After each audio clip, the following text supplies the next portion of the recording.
dia, aluno, boa tarde, boa noite, né? Eu sempre falo bom dia, boa tarde, boa noite, porque eu não sei em que horas que você vai conseguir acessar essa videoaula, tá bom? Só para esclarecer.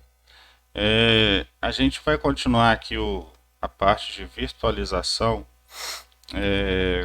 com esses slides aqui que tratam da questão da implementação da virtualização a nível de CPU, né? Por que isso? Porque a gente tem que lembrar que na virtualização nós estamos compartilhando recursos físicos da máquina, né? Nós temos máquinas virtuais funcionando em cima de quê? De uma máquina física, né? Do nosso host. Então, elas vão compartilhar também o que? O processador, né? Então, como é que o gerenciador de máquina virtual consegue gerenciar essa alocação aí de processador, né? Negociar aí com o sistema operacional do host para que cada máquina virtual tenha um pedacinho também de CPU para eles, né? Então, como é que é feito isso? Então, essa parte aqui desse capítulo trata disso, né? Como é que é feito esse mapeamento entre a CPU física, né? Pode até ser mais de uma CPU, é claro, entre o recurso de processador e os processadores, digamos, virtuais de cada máquina virtual que está rodando no seu host, tá certo? Esse capítulo aqui talvez seja o mais complicado, essa parte aqui, né?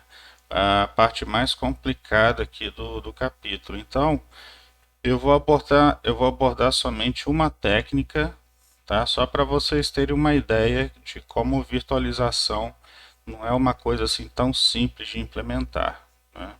E isso vai ajudar também para a próxima parte do capítulo, que trata da necessidade da gente ter a assistência do hardware, né? Para a gente ter virtualização, a gente precisa ter recurso de hardware nos ajudando nisso, né? Senão a gente não conseguiria nem ter virtualização hoje em dia. A gente precisava que os fabricantes de hardware desenvolvessem algumas coisas a mais, né, nos processadores para que a gente conseguisse usar a virtualização hoje em dia. Então, eu vou abordar só uma técnica nessa parte aqui. Tem outras, né? O livro aborda duas, mas eu vou falar só de uma, que é somente para vocês terem uma ideia de como funciona, tá? Nesse caso aqui, a gente está considerando que o processador da máquina física ele tem dois modos de operação somente. Então, se vocês lembrarem de sistemas operacionais, a gente viu que o sistema operacional ele ia executar às vezes, né, instruções privilegiadas ou instruções normais do usuário, ok? O que são as instruções privilegiadas? Geralmente são aquelas instruções relacionadas a operações de entrada e saída, né? Se vocês lembrarem, são aquelas instruções que você precisa fazer uma chamada de sistema. Então você vai passar a chamada de sistema para conseguir executar alguma operação de entrada e saída. Então, nesse caso aqui, a gente está considerando que a CPU do host da máquina física ela consegue operar apenas em dois modos, o modo usuário e o modo kernel. Tá? O modo usuário, você está executando instruções não privilegiadas, instruções comuns, e o modo kernel, você está executando instruções privilegiadas, geralmente requisitando uma operação de entrada e saída. Tá? Então, geralmente é difícil fornecer uma cópia exata da máquina subjacente. O que é isso, né? A máquina virtual, na verdade, quando você trabalha com máquina virtual, você quer fazer o quê? Uma cópia da máquina que você está usando abaixo, né, da máquina física. Fazer isso, implementar esse negócio não é tão simples assim, né? Por isso que demorou até um tempo para a gente conseguir usar esse recurso. Então, especialmente, isso vai ser difícil, especialmente se apenas a operação de modo duplo está disponível na CPU. O que é isso, modo duplo? É, é a CPU que consegue funcionar em dois modos, modo usuário e modo kernel. Tá? Modo usuário, você consegue executar instruções simples, normais, né? Instruções de programa de somar, fazer lógica booleana, são instruções mais genéricas, né? E instruções do modo kernel, que são aquelas instruções privilegiadas, que geralmente estão relacionadas com operações de entrada e saída. Mas ficando mais fácil com o tempo, à medida que os recursos da CPU e o suporte para o VMM aumentam. Então, hoje em dia, graças aos fabricantes de hardware, né, de processadores, a virtualização ficou mais fácil. E eu vou explicar depois o porquê disso, dessa facilidade. Tá? Mas hoje em dia está bem mais fácil você ter virtualização do que há 20, 30, 40 anos atrás. A maioria dos VMMs implementa a CPU virtual, né? Então, para cada máquina virtual, você vai ter o que? Uma CPU virtual. Só que as instruções não são executadas por essa CPU virtual, né? Essa CPU virtual é apenas para o VMM controlar o estado de execução da CPU e controlar o que cada máquina virtual está enxergando da CPU física, do processador físico do host. Tá? Então, a maioria dos VMMs implementa a CPU virtual, que a gente está chamando, né, os autores do livro estão chamando aqui de vCPU, para representar o estado da CPU por convidado. Tá vendo? Então, eles usam o vCPU só para armazenar o estado da CPU, né, do processador físico do host por convidado, ou seja, por máquina virtual, conforme o convidado acredita ser. Então, a gente tem aqui a questão da abstração, né, que sempre é utilizado na computação. Então, para a máquina virtual, o que existe é a vCPU, né? Ela não está enxergando diretamente a CPU do host, a CPU física, né? Quando o contexto convidado é transferido para a CPU pelo VMM, as informações da vCPU são carregadas e armazenadas. Então a vCPU vai ser sempre o quê? Vai ser sempre um mapeamento da CPU, mas isso quando a sua CPU física estiver executando instruções relacionadas àquela máquina virtual em questão. Tá? Então, como é feito esse negócio? Né? Porque o problema aqui está na hora que a máquina virtual precisa fazer uma operação de entrada e saída, ou seja, precisa executar uma instrução privilegiada. Esse é o problema, né? Porque o resto não tem tanta dificuldade assim. O problema está na hora de executar, né, uma instrução privilegiada. Então, nós vamos ver uma forma de tratar isso, que é a técnica de trap e emulate, né? Quer dizer, exceção, trap a gente viu lá em sistemas operacionais, que é uma exceção de software, e emulação, né? Emular é você imitar o hardware em funcionamento, né? Então você faz uma emulação. Então, CPU de modo duplo, ou seja, o processador que opera e consegue trabalhar em modo kernel e modo usuário, significa executar o convidado sempre no modo usuário. Então, para o hardware da máquina, né, uma máquina virtual é um aplicativo, né? Então, o aplicativo geralmente roda em quê? Em modo usuário, com os casos de exceção que são o quê? Quando precisa executar uma instrução privilegiada, tá? Então, a gente já sabe que o kernel físico, né, o kernel do host, ele executa no modo kernel. Beleza, a gente já viu isso em sistemas operacionais para máquinas do tipo host, né, que vão servir aí de hospedeiros para as máquinas virtuais. Não é seguro permitir que o kernel do convidado, kernel de uma máquina virtual, execute no modo kernel também, né? Então essa é a questão daquela proteção que a gente tratou no início do capítulo, ok? Se uma máquina virtual consegue executar uma instrução no modo kernel da máquina física, aí a gente consegue ter problemas sérios aqui, né? Porque, por exemplo, um vírus que atacou uma máquina virtual pode facilmente atacar a máquina física também, né? Ele coloca lá pede para a máquina virtual executar uma instrução privilegiada, altera para o modo kernel, pronto, estragou o host todo, né? Consegue invadir a máquina hospedeira. Então a VM necessita de dois modos, a máquina virtual, né?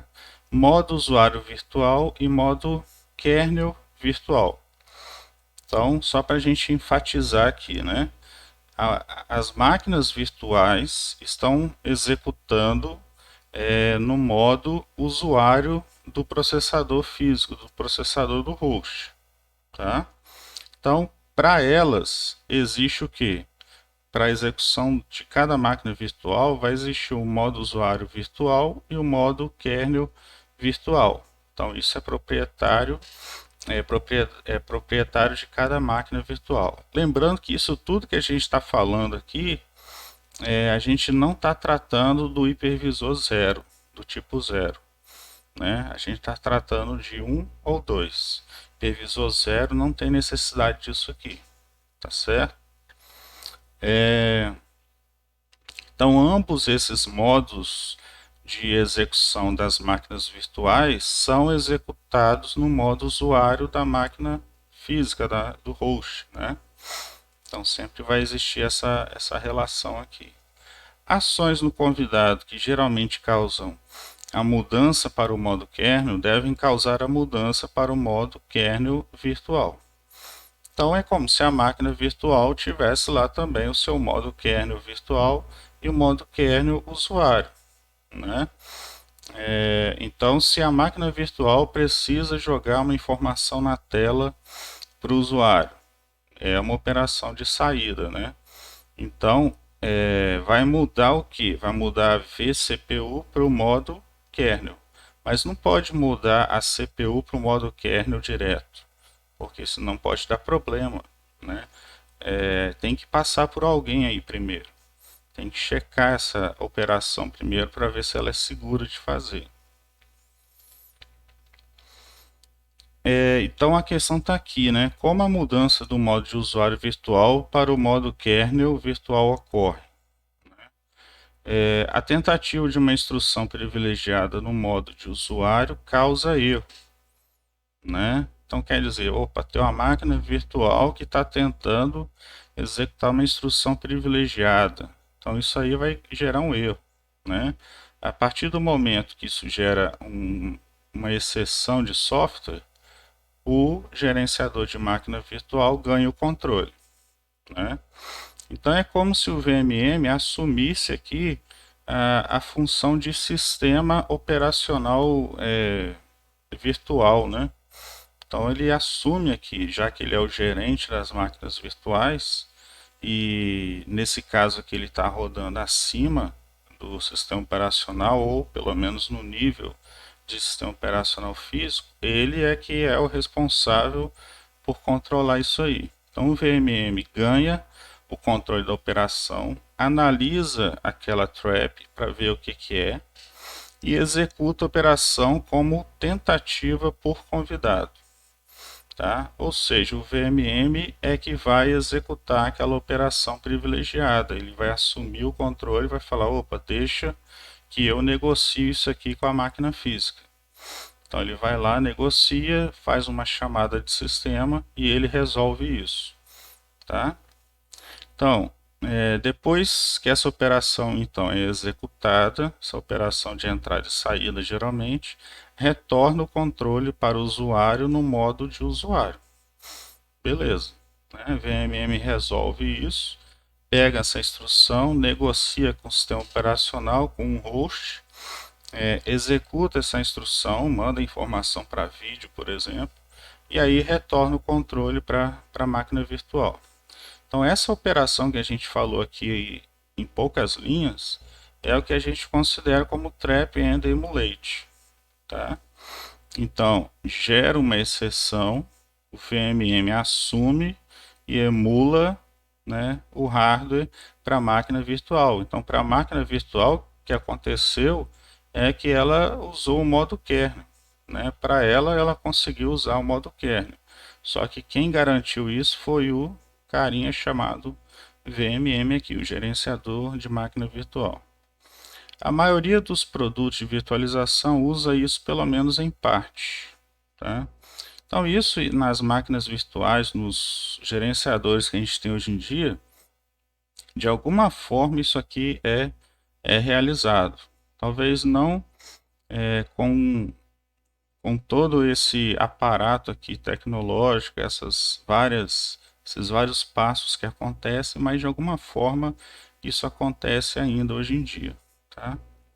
O código de modo usuário no convidado é executado na mesma velocidade como se não fosse um convidado.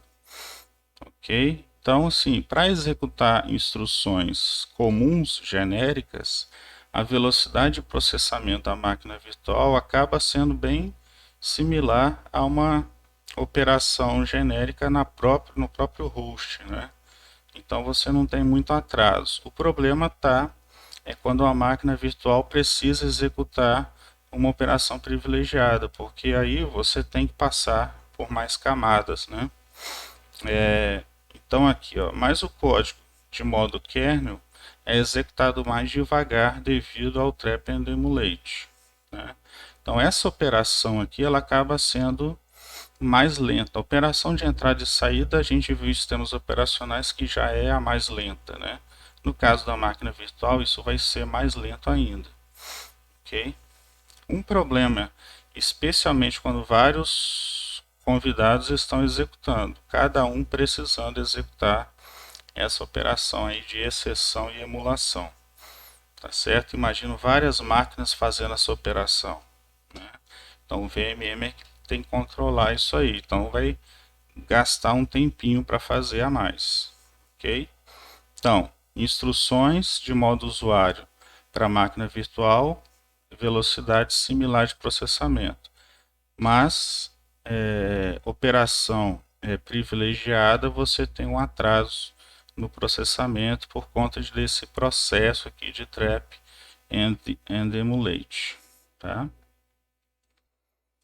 Então aqui a gente tem apenas um diagrama mostrando, né, o que se tenta fazer é o que? Executar hoje em dia o trap and emulate o menos possível, né? Então o que eles tentam fazer é isso.